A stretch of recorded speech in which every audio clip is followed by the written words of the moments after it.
Welcome to my channel. I hope कि आप सब ठीक ठाक होंगे। आज का हमारा टॉपिक है स्टील मिल्स के पेंशनर्स मुतवज्जे हों। स्टील मिल पेंशनर्स के हवाले से ब्रेकिंग न्यूज़ अपडेट।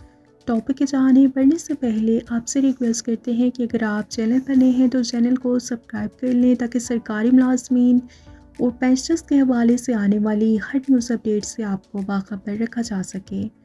तो बढ़ते हैं आज के टॉपिक की जानिब। स्टील मिल्स पेंशनर्स के हवाले से ब्रेकिंग न्यूज़ अपडेट आपके साथ शेयर करते हैं।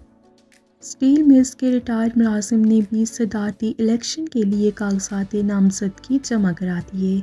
सदारती इंतखाब के लिए एक शहरी शमीम अहमद ने भी आज़ाद उम्मीदवार के तौर पर सिंध हाई कोर्ट में कागजात नामजदगी जमा करवा दिए।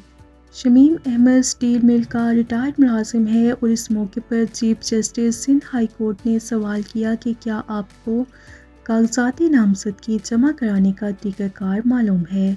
शहरी शमीम अहमद ने जवाब दिया कि ना मैं किसी को जानता हूँ और ना मुझे कोई जानता है। Chief justice Sindh high court Akeel Abbasi का कहना था कि हमने आज़ाद उम्मीदवार के फॉर्म वसूल करने थे, कर लिए, मज़ीद मामला रिटर्निंग ऑफिसर देखेंगे।